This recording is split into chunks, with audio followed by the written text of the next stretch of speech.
Good morning, I am Kevin Price, delighted to be with you, and I'm going to spend some time talking to you about you and your business. You know, I'm working on a book that should be finished here by the end of the summer, early in the fall, on why businesses have been moving to Texas. It's a phenomenal story, and part of that is me doing some interviews with people like our guest this segment that is going to be a part of that story, and so I've been looking forward to this. David Gilbert, he's with National Funding, that website, nationalfunding.com, and he's going to talk about what made Houston and the Dallas area attractive to him, and as well as tells a little bit about his business. David, welcome to the program.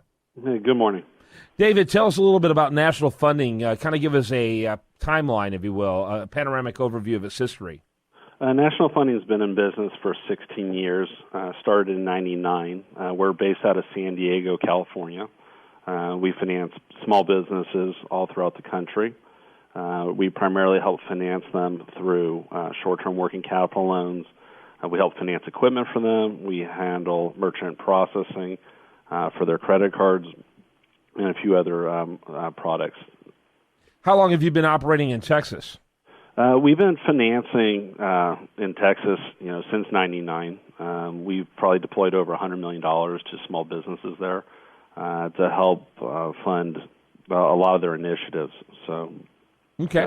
Recently, this past year, I think we've deployed about $20 million, and that money is used primarily to help on their working capital needs. But how many states do you operate in? We operate in all 50. Texas is our second largest state. It's a state that we see tremendous growth opportunity. Our portfolio performs extremely well there, and our average deal size is higher than most states, which is a testament to the strength of that state's economy and their ability to handle growth. Okay.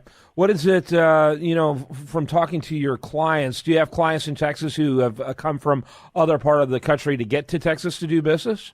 Yeah, we handle help. We do help finance people's moves, whether they're moving from one state to another or interstate. People come to us to borrow capital to buy equipment for their new plant, to help buy trucks and trailers to help for their transportation. So we do see those types of opportunities, and we'll help finance that for them. Mm-hmm. And when they do make that move, is that pretty? Have you seen that often, or is that isolated? And particularly when it came to Texas, and what's the sense of a business you talk to about a desire of moving into Texas, if not entirely, as a form of expansion? We operate in California, so we see lots of businesses leaving our state, and they move to a variety of states, and Texas is one of them. State income tax not being there and being from California, we're one of the highest in the country. We see people move a lot for tax benefits to Texas. We see people moving there because there's great human capital, a lot of good people that can help fund their factories or their work. And we see that not only from California but from other states. Mm-hmm, mm-hmm.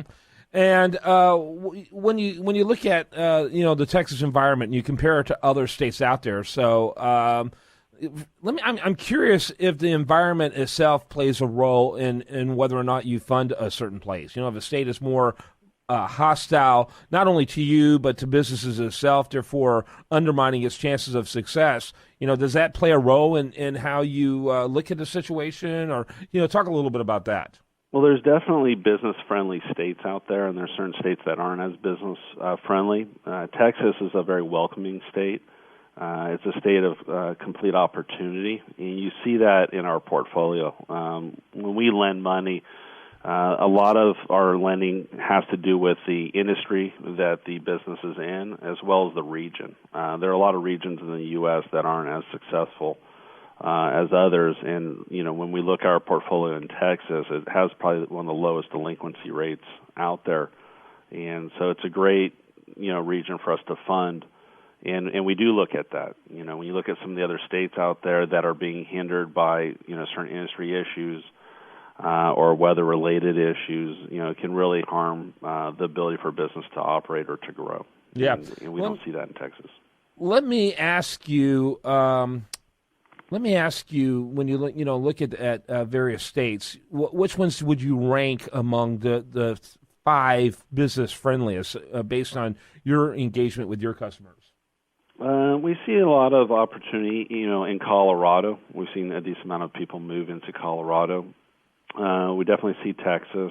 We're starting to see some people move into New York. New York's done a lot of work in PR to get people to move there with tax incentives. Which, by the way, those incentives are temporary and are only as good as what Texas normal rates are. I find that humorous. But anyway, there's a lot of, certain states do spend quite a bit marketing on the television to help bring people over. Michigan spent a tremendous amount of money over the last 5 years trying to bring companies over. And they've done serious things to make people want to come over there. It went from 48 or 49 in logistics to the top 25 in logistics. It went from a closed union shop state to a right-to-work state.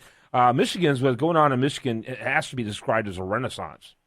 Yeah, I got to give credit a lot to Dan Gilbert, the founder of Quicken, who's done a tremendous amount in that state, and the governor over there that has done unbelievable amount of work to get people over there, and that state's done a huge turnaround. So we see a lot going to Michigan.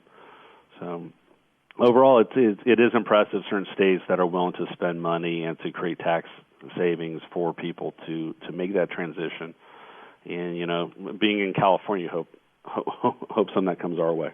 And with that, what states do you think are in the biggest trouble when it comes to their business environment? I'm sure California's got to be in that bottom 5. Yeah, I would say California's the top. Being one of the highest, state income tax workman comp isn't helping. There's not just income tax issues. When you have other issues that regarding, workers' compensation, HR, just how you deal with all the rules that states impose on how you treat your labor force, sometimes that makes it difficult. And so you have to factor in a variety of different reasons why you do business in a state. And then just the cost of living is another one that's material. Mm-hmm. So other states that you see might be struggling based on other states that you see might be struggling based on your engagement with them? Other states or California? Yeah, outside of California, what are some other states that I think you see some issues in Florida. Sometimes you just see, the labor force, can they get the quality of labor that will help fund their business and fuel it to the next level. It's a great state. There's a lot of, still one of our largest that we finance, but in terms of acquiring and attracting quality talent, there's a lot of people from Florida that can move to New York or other states that offer, in theory, more opportunity. Yeah. Okay. All right. Well, thank you so much. I appreciate the time. I appreciate the insight. And I'm assuming most of the companies that you're involved in funding are small to middle-sized companies? Correct. Yeah. Our average revenue is about $1 million in revenue, and we finance companies that are $250,000 in revenue to $25 million, and we enjoy it. There you go. David Gilbert, nationalfunding.com. Thanks for being with us. Have a great day. You bet. When we come back, much more for you. Do want to remind you, best content here shows up over there at usdatareview.com. While they're like it on Facebook, follow it on Twitter, and you're listening to The Price of Business.